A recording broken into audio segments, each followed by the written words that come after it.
नमस्कार, मैं डॉक्टर रमाकांत शर्मा आज उपस्थित हूँ एक ऐसी समस्या जिससे लगभग आज की जनसंख्या का लगभग 50% हिस्सा ग्रसित है।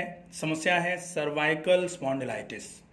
गर्दन, ऊपरी पीठ में दर्द और कभी कभी गर्दन से होते हुए दर्द कंधे से होते हुए हाथ की उंगलियों तक जाता है, या फिर कभी कभी ऐसा भी देखा जाता है कि गर्दन से दर्द सिर की तरफ चलते हुए आंख तक पहुंचता है। ये जो समस्या है सर्वाइकल स्पॉन्डिलाइटिस क्या होती है, सर्वाइकल स्पॉन्डिलाइटिस के होने के रीजंस क्या क्या होते हैं, इसके लिए पहले वीडियो बनाया जा चुका है सर्वाइकल स्पॉन्डिलाइटिस। इसमें आपके रीजंस क्या क्या हैं सर्वाइकल स्पॉन्डिलाइटिस के होने के। आपकी लॉन्ग सेटिंग हो सकती है, आप आगे झुक करके बहुत सारा काम करते हैं, लैपटॉप पर काम कर रहे हैं, आप बैंकर्स हैं, या आप पढ़ाने का काम करते हैं, या फिर आप सिलाई का काम करते हैं, या आप अगर स्पा में काम कर रहे हैं तो फेशियल्स वगैरह करने में, या अगर आपका सैलून है तो आप हेयर कट का काम करते हैं। जब भी गर्दन को आगे झुका के रखने का ज़्यादा काम होता है, ऐसे समय में एक समस्या आपको परेशान करना शुरू कर देती है। उस समस्या का नाम होता है सर्वाइकल स्पॉन्डिलोसिस। लोसिस और लाइटिस में अंतर क्या है?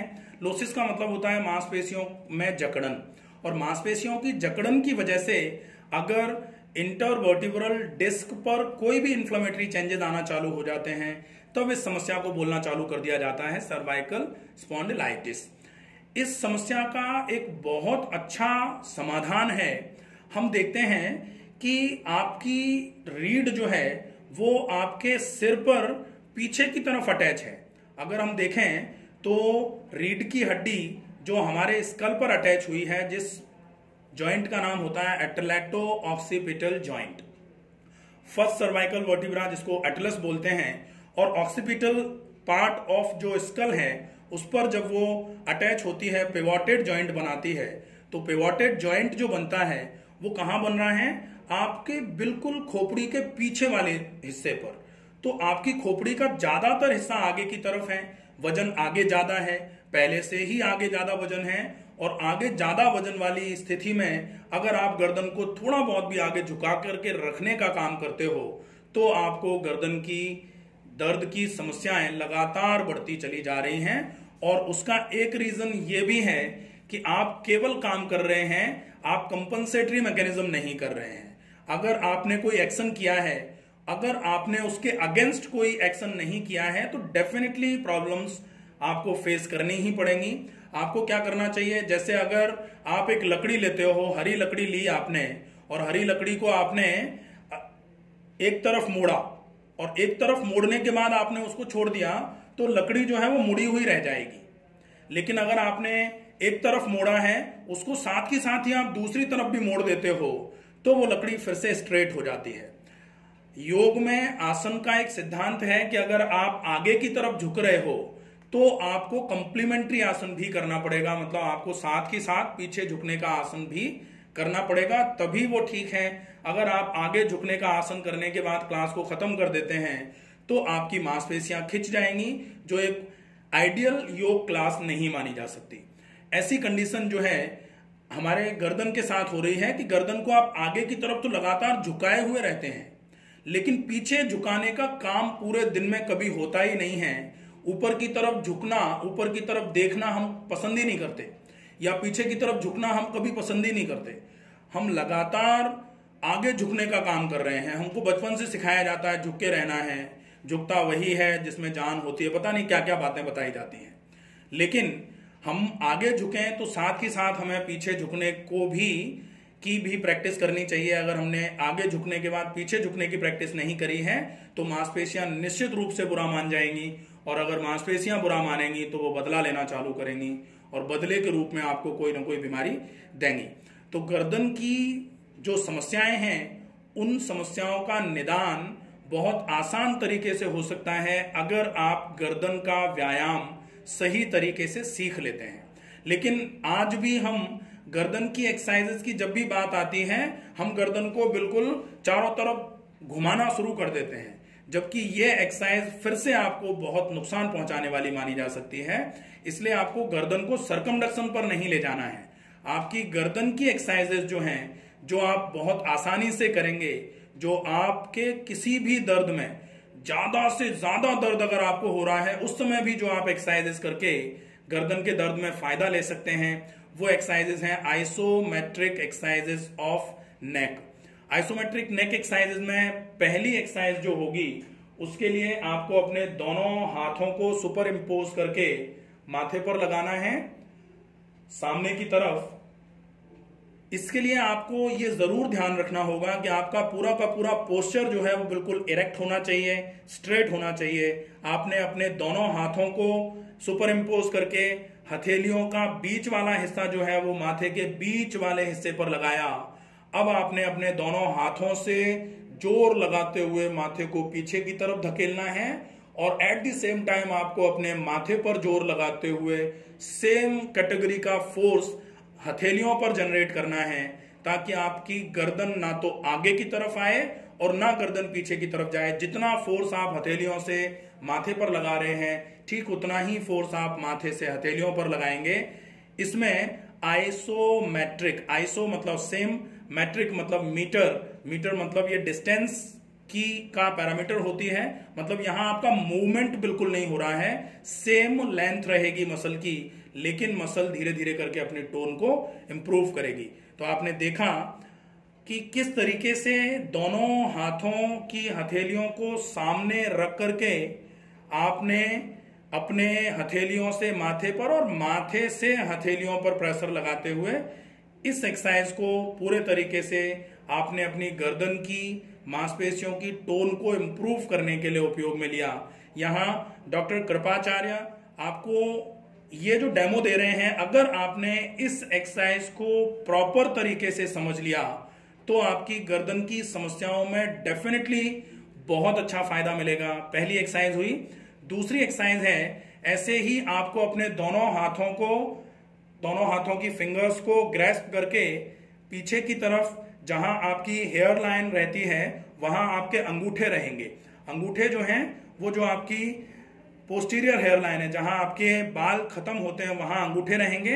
हथेलियां जो हैं वो जहां महिलाएं चोटी बनाना शुरू करती हैं उस जगह पर रहेंगी और हथेलियों से आगे की तरफ एट द सेम टाइम आपको अपने सिर से पीछे की तरफ सेम फोर्स एक्सजगरेट करना है। आपको गर्दन से पीछे की तरफ और हाथों से आगे की तरफ फोर्स लगाते हुए गर्दन को उसी जगह पर रोक करके रखना है। उसी जगह पर रोक के रखेंगे तभी होगा आइसोमेट्रिक। और आइसोमेट्रिक स्ट्रेंथनिंग क्यों है ये? क्योंकि यहां आपकी गर्दन की मांसपेशियां बिल्कुल भी मूवमेंट पर नहीं जा रही हैं, लेकिन आपकी गर्दन की मांसपेशियों की स्ट्रेंथ बढ़ रही है। तो ये एक्सरसाइज आपके लिए बहुत इफेक्टिव होगी। ये दूसरी एक्सरसाइज है। तीसरी एक्सरसाइज के लिए आप अपने दाहिने हाथ की हथेली को दाहिने कान के जो ईयर पिन्ना है, इस ईयर पिन्ना के ठीक ऊपर वाले हिस्से पर आपके हथेली का निचला वाला भाग जो है वो लगेगा और फिर आपको हथेली से दाहिनी तरफ और अपनी गर्दन से हथेली से आपको बाईं तरफ और गर्दन से दाईं तरफ फोर्स लगाना है। चूंकि राइट हैंड है तो राइट हैंड से आप अगर धक्का मार रहे हो तो बाईं तरफ धक्का मार रहे हो और गर्दन से आपको एट द सेम टाइम दाईं तरफ सेम फोर्स लगाना है। यहां फिर से आपका मूवमेंट बिल्कुल नहीं होगा, इसलिए बोला जाएगा आइसोमेट्रिक। और स्ट्रेंथ डेवलप हो रही है इसलिए आइसोमेट्रिक स्ट्रेंथनिंग। कहां पर? नेक पर। तो इसलिए नाम होगा एक्सरसाइज का आइसोमेट्रिक स्ट्रेंथनिंग ऑफ नेक। ये तीसरी एक्सरसाइज होगी। चौथी एक्सरसाइज के लिए आप अपने बाएं हाथ की हथेली का उपयोग करेंगे। बाएं हाथ की हथेली के निचले वाले पार्ट को आप बाएं कान के ठीक ऊपर रखेंगे। हथेली आपकी जो है वो लेटरल पार्ट ऑफ स्कल पर लगी हुई है, left lateral part of skull पर लगी हुई है। अब आपने हाथ से दाईं तरफ और गर्दन से बाईं तरफ फोर्स लगाते हुए आपने सेम फोर्स एक्सजगरेट करके रोका हुआ है। 10 सेकेंड्स का पॉज देना है। आपको हर एक्सरसाइज में 10 सेकेंड रुकना है। 10 सेकेंड के बाद जब 10 सेकेंड पूरे हो जाएं तो रिलीज करेंगे। ये 4 एक्सरसाइजेज हो जाती हैं। ये 4 एक्सरसाइजेज जो हैं ये 4 कंपार्टमेंट हो गए, फ्रंट, बैक, राइट लेटरल और लेफ्ट लेटरल। फ्रंट मतलब सामने वाला, बैक मतलब पीछे वाला, राइट लेटरल मतलब दाएं तरफ वाला कान के ऊपर हाथ लगा के, लेफ्ट लैटरल मतलब बाएं तरफ वाले कान के ऊपर की तरफ हाथ लगा के। 4 के बाद इन चारों के बीच का जो हिस्सा होता है, जैसे सामने और दाएं के बीच में आपको अपनी हथेली को रखना है। माथे और दाहिने कान के बीच में आपने हथेली रखी है। अब हथेली से आपने फोर्स लगाया हुआ है पीछे की तरफ, और एट द सेम टाइम गर्दन से फोर्स लगाया हुआ है आपने हथेली की तरफ। ये आपकी गर्दन की जो आपका कौन सा वाला हिस्सा है, एंटेरोलैटरल, राइट एंटेरोलैटरल, दाहिने तरफ का है। सामना और बगल का हिस्सा जो है वो एंटेरोलैटरल हो गया, लेकिन राइट साइड का है, इसलिए राइट एंटेरोलैटरल पे आपने हथेली रखी है। तो आप पीछे की तरफ हथेली से फोर्स लगा रहे हो और गर्दन से आगे की तरफ फोर्स लगा रहे हो। मूवमेंट बिल्कुल भी नहीं है, इसलिए इसको बोला जाएगा right anterolateral isometric strengthening of neck. इसके बाद फिर हम left anterolateral isometric strengthening of neck पर जा रहे हैं। बाएं हाथ की हथेली को माथे और बाईं तरफ के कान के बीच में रखना है, हथेली से पीछे की तरफ और गर्दन से आगे की तरफ फोर्स लगा के 10 तक गिनना है। जब 10 पूरे हो जाएंगे तब फिर रिलैक्स करेंगे। ये एक्सरसाइज होगी हमारी left anterolateral isometric strengthening of cervical region. ये एक्सरसाइज हो जाएगी। इसके बाद अब हम देखते हैं पोस्टेरोलैटरल। पोस्टेरोलैटरल का मतलब है पीछे और लैटरल के बीच में। तो हम अपने दाहिने हाथ की हथेली को दाहिने कान और पीछे के बीच में रखेंगे, ठीक है। मतलब पीछे और दाहिने कान के बीच में हथेली रखी हुई है, हथेली से आगे की तरफ और गर्दन से पीछे की तरफ पूरा जोर लगा के फोर्स लगाएंगे। प्रॉपर ज्यादा से ज्यादा जोर लगाएंगे। हथेली से हमने आगे की तरफ जोर लगाया हुआ है और गर्दन से पीछे की तरफ। ये एक्सरसाइज होगी right posterolateral isometric strengthening of neck. इसके बाद अब हम 8वीं एक्सरसाइज की तरफ चल रहे हैं, वो है left posterolateral isometric strengthening of neck. बाएं हाथ की हथेली को बाएं तरफ कान के पीछे और बाएं तरफ कान के बीच में हमने लगाया हुआ है बाएं हाथ की हथेली को। हथेली से आगे की तरफ और गर्दन से पीछे की तरफ जोर लगा करके रोका हुआ है पूरा। यहां आप 10 सेकंड तक का पॉज देंगे, 10 सेकंड तक रोकेंगे। 10 सेकंड जब पूरे हो जाएंगे उसके बाद धीरे धीरे करके हाथ को नीचे ले जाएंगे। ये 8 एक्सरसाइजेस हो जाती हैं। इन 8 एक्सरसाइजेस का प्रॉपर तरीके से रिपीटेशन। इसके अलावा एक एक्सरसाइज जो होती है वो बहुत इफेक्टिव है, इन 8 से ज्यादा इफेक्टिव एक्सरसाइज, जिसको सेल्फ सर्वाइकल डिस्ट्रैक्शन बोला जाएगा। सेल्फ सर्वाइकल डिस्ट्रैक्शन के लिए दोनों हाथों के अंगूठों को इस तरीके से मिलाना है और दोनों हाथों के अंगूठों को चिन पर लगा के अंगूठों से ऊपर की तरफ और गर्दन से नीचे की तरफ फोर्स लगाना है। आप जैसे जैसे अपने अंगूठों से ऊपर की तरफ फोर्स लगाओगे और गर्दन से चिन को नीचे की तरफ जोर लगा के प्रेस करोगे तो आपकी गर्दन की मांसपेशियों के बीच में जो हड्डियां थी, हड्डियों पर जो एक दूसरे हड्डी के बीच में प्रेशर जनरेट हो रहा था, उसकी वजह से हड्डियां पास पास आकर के डिस्क को कंप्रेस कर रही थी। डिस्क के कंप्रेशन की वजह से न्यूरल कंप्रेशन हो रहा था और न्यूरल्जिया हो रहा था, न्यूरल्जिक पेन हो रहा था, रेडिएटिंग पेन हो रहा था नर्व का। इस सब में आपको बहुत इफेक्टिवली आराम मिलेगा।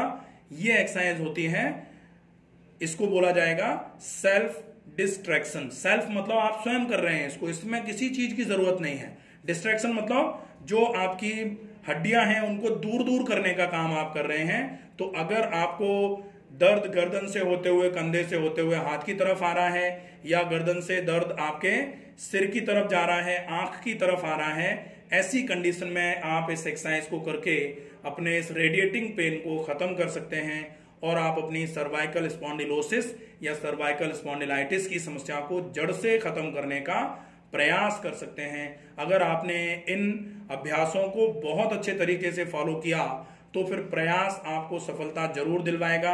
आपके गर्दन के दर्द की जो समस्या है वो जड़ से खत्म हो जाएगी। बस आपको प्रयास बहुत अच्छे तरीके से करना पड़ेगा, क्योंकि अगर आपने प्रैक्टिस ही सही तरीके से नहीं करी है तो फिर प्रॉब्लम आएगी। इन एक्सरसाइजेस को कराने का मेन मोटिव जो है वो सिर्फ ये है कि आप अपनी एक्सरसाइजेस को बहुत प्रॉपर तरीके से समझ लें। आपकी जो भी प्रॉब्लम है आप उस प्रॉब्लम में क्या करना है ये तो जानते हैं, लेकिन उसको करना कैसे है हम तो ये भी नहीं जानते कि टहलना कैसे है। हाउ टू वॉक अगर आपको सही तरीके से समझ में आता है तो आपको वॉक के फायदे मिलना चालू हो जाते हैं। आप खाना खाना पूरी दुनिया जानती है, बच्चा जब पैदा होता है तो वो खाना खाना उसको बहुत ज्यादा सिखाने की जरूरत नहीं पड़ती, उसके सामने रख दो वो आड़ा तिरछा को और मुंह में डाल ही देता है। लेकिन जब हम हाउ टू ईट का फॉलोअप करते हैं तो बीमार शरीर को भी स्वस्थ शरीर की तरफ ले जा सकते हैं। तो व्हाट टू डू से बहुत ज्यादा जरूरी होता है हाउ टू डू। अगर आप एक्सरसाइज को किस तरीके से करना है ये सीख लेते हैं तो आपकी एक्सरसाइज इसका एक्सटेंट आपके लिए बहुत फायदेमंद माना जाएगा। तो ये होती हैं आपकी isometric strengthening exercises for cervical problems. आपको इन एक्सरसाइजेस को अच्छे तरीके से करना है, आप इनको करिए और अपनी गर्दन की समस्याओं से निजात पाइए। स्वस्थ रहिए, सुरक्षित रहिए। धन्यवाद।